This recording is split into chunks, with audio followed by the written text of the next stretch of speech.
Здравствуйте. Меня зовут Maureen Minelli. Очень приятно.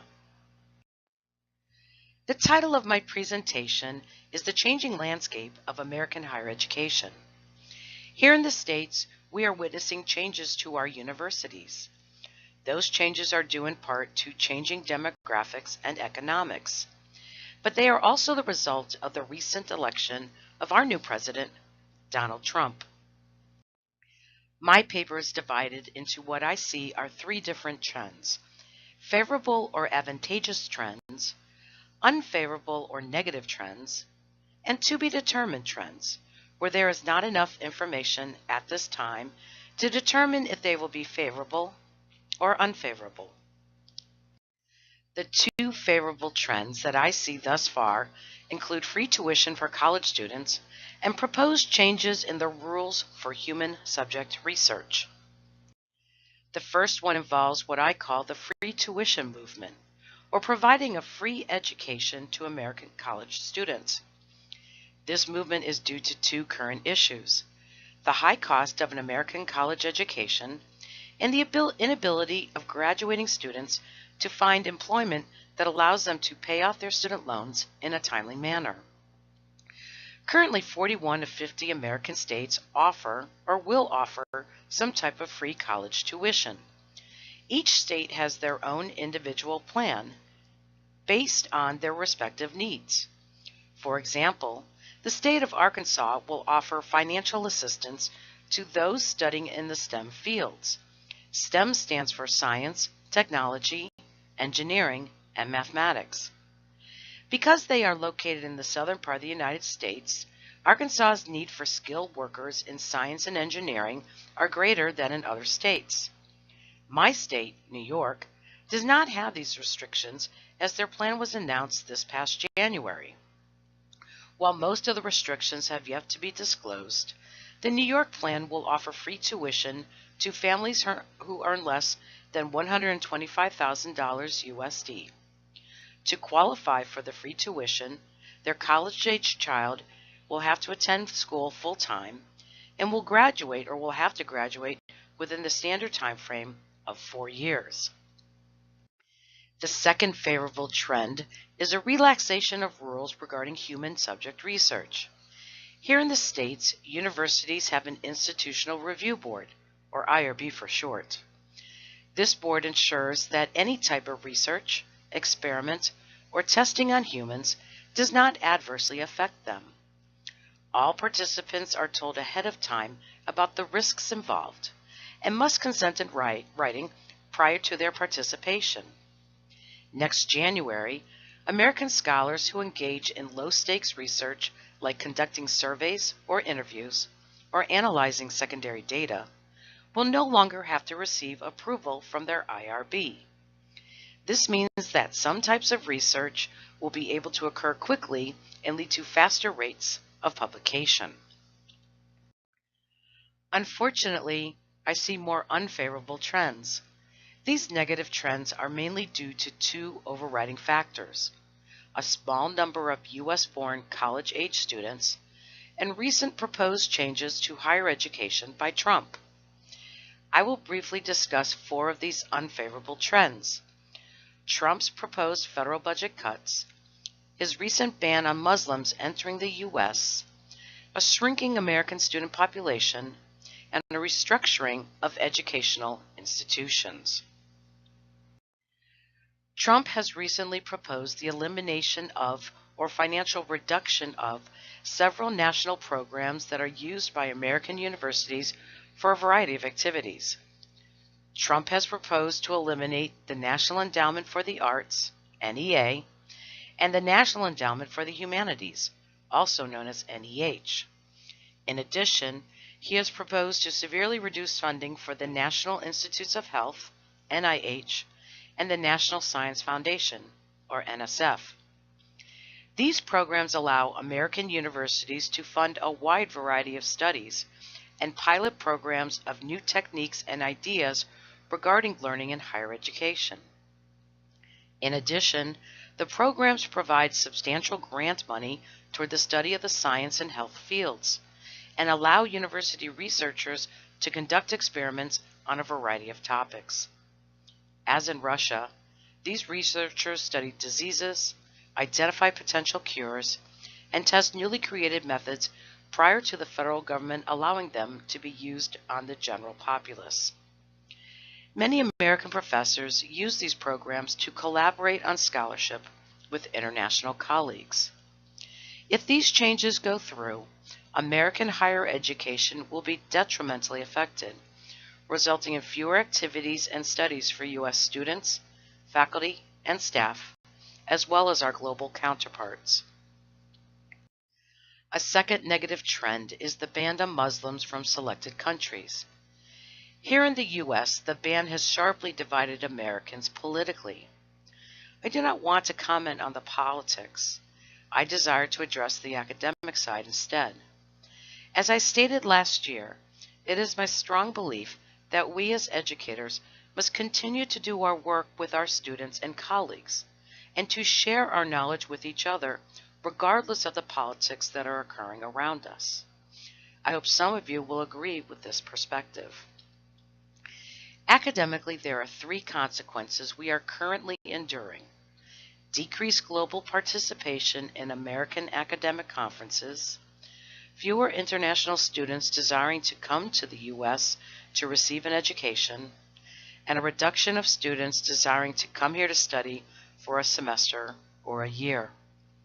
Sadly, these consequences are going to affect us economically, but more importantly, we are going to suffer academically because we are being deprived of global intellectualism and scholarship due to national politics that we cannot control. The third negative trend is a shrinking student population. This is primarily due to a declining college-age population, but it is also due to Trump's disfavor toward undocumented students who do not have official U.S. citizenship. Under the previous administration, efforts were being made to provide funding for these students to obtain a college education. But the fear of deportation by our new president has resulted in fewer undocumented individuals pursuing a college education. The consequences of both are fewer new employees working at universities, current employees losing their jobs, and a restructuring of educational institutions. As in your country and the merging of your institute with Human State University, we too are undergoing restructuring. Fewer students and less funding from the federal and state levels means less money available to pay for professors, new buildings, research, and so on. The state of Georgia has undergone several mergers that are similar to the mergers that occurred in your country.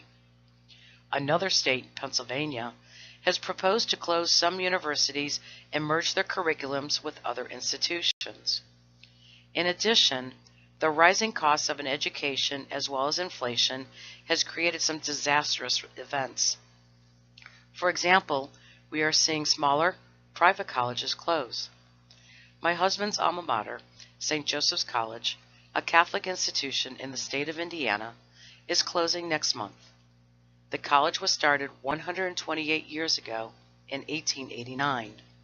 Sadly, they are the latest victim of closure due to its expensive tuition, its declining enrollment, and its remote location in the middle of America.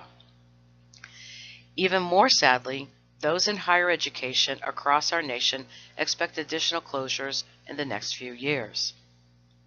Also, we are seeing current universities declare financial exigency. This means institutions can legally fire tenured professors and other staff members, as well as eliminate majors or programs of study to ensure the school can remain open. We fully expect to see more American universities participating in this activity, which rarely occurs, but its participation will be due to shifting demographics and economics.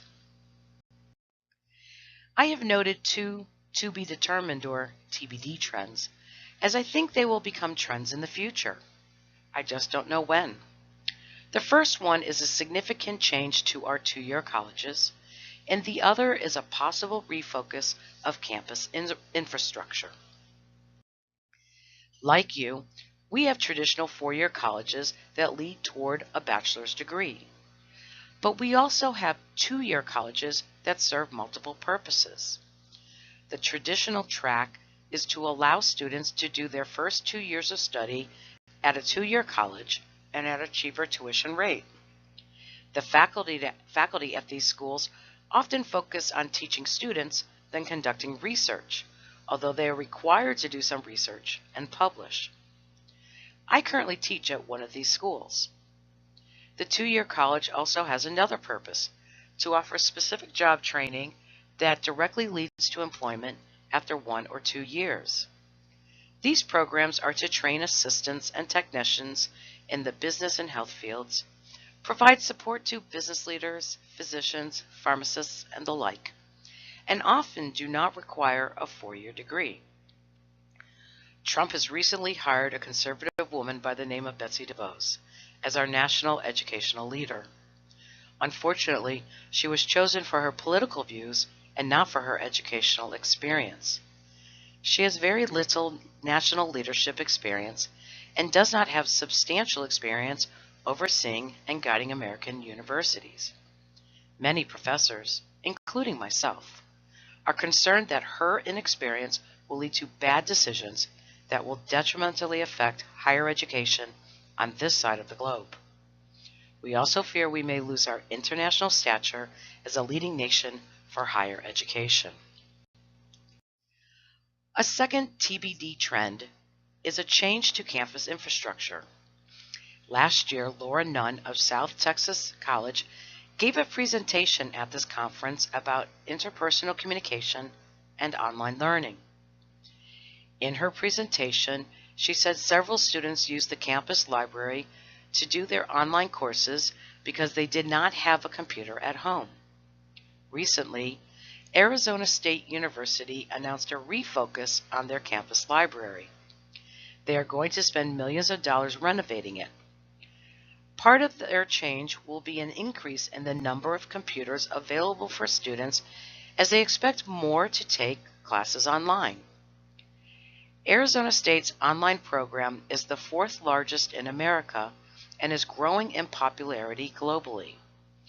I think we may see more universities pursuing a refocus on the campus library as more begin to offer or expand current online class offerings. In conclusion, I think here in the U.S. we are witnessing significant changes in higher education due to changing demographics and economics, and these changes will continue for the next few years.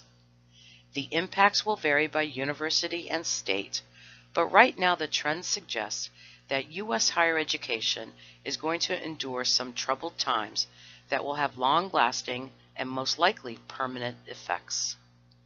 While I try to remain optimistic, it is hard to do so, as I think our new president will devote his attention toward politics instead of the education of our citizens. Спасибо большое.